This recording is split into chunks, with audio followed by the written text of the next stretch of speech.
Ես նույնպես համայնքապետարանի աշխատակազմից եմ, սոցիալական աշխատողն եմ համայնքի, 2018 թվականից սկսած պարոն Համբարձումյանին ճանաչել եմ որպես համայնքի, սկզբից որպես Մասիս քաղաքի քաղաքապետ, այնուհետև որպես խոշորացված համայնքի ղեկավար, սկսել ենք աշխատել համատեղությամբ եւ միայն տեսել ենք, որ Մասիսը իր մոխրագույն քաղաքից դարձել է ամենաժամանակակից եւ ամենալավ զարգացած համայնքներից մեկը, պատվով ու մեծ հպարտությամբ ուզում եմ ասել, որ Մասիս համայնքը հանրապետության մեջ եզակի ու միակ ընդդիմադիր համայնքն է, որ երբևիցե չի կոտրվել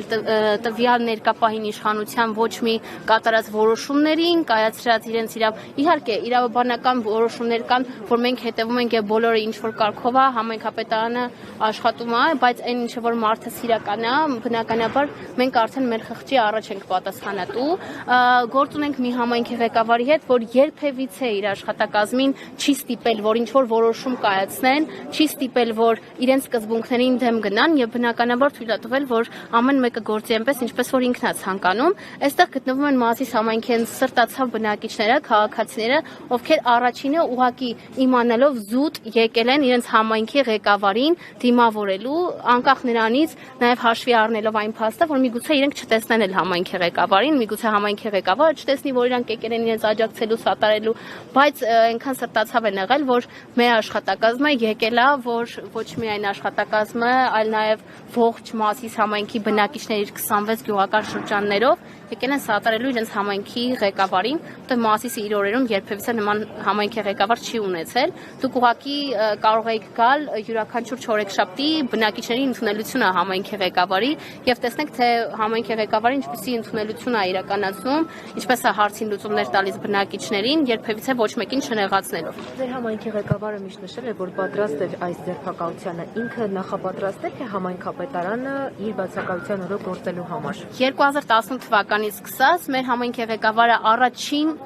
քաղբանտարկյալներից է եղել, ով որ դատապարտվել է եւ մենք իմացել ենք, քանի որ մի քանի անգամ եղել է, որ պարոն Համբարձումյանի նկատմամբ եղել են ազատազրկումներ եւ ինքը չի խուսափել պատասխանատվությունից։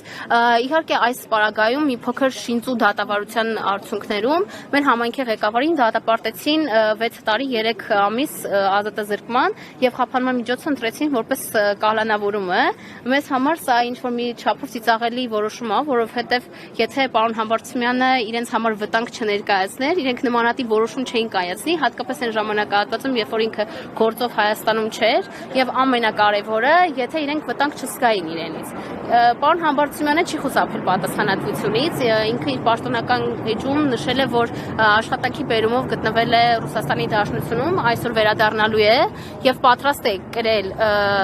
դատարանի ուժի մեջ մտած որոշման իհարկե կալանավորումը, մինչև բողոքարկումը կիրականացվի եւ արդեն մնացածը պարզ կլինի։ Պատրաստ է առանց իրեն։ Համայնքապետարանը պատրաստ է աջակցելու պարոն Համբարձումյանին, մենք աթոռին կախված չենք, բայց մենք աթոռ նվիրող չենք։ Մենք պարոն Համբարձումյանին սպասելու ենք, իրեն իր հետ հավասար պայքարելու ենք։ Համայնքապետարանը պատրաստ է պայքարելու։ Ասում եմ, համայնքապետարանում պատրաստ եք, որ առանց ղեկավարի բնականon աշխատանքը շարունակեք։ Այո, հանուն մեր համայնքի ղեկավարի, եթե համայնքի ղեկավարը որոշում է կայացրել նմանատիպ բարդ որոշում է կայացրել, մենք բնականաբար գիտենք, որ հետագայում ամեն բան լավ է լինելու, լիահույս ենք դրանով, հանուն մեր համայնքի ղեկավարի մենք պատրաստ ենք աշխատել բնականon հունով։ Այսինքն գործադուլ եւ այլն չեք իրականացնի։ Դա ժամանակը ցույց կտա։ Իսկ պարոն Համբարձումյանը ինչ այցով էր Մոսկվայում, ասեցիք աշխատանք։ Պարոն Համբարձումյանը 3 ուղիղ եթեր է ունեցել, որի շրջանակներում ամբողջը մանրամասն ներկայացրել է։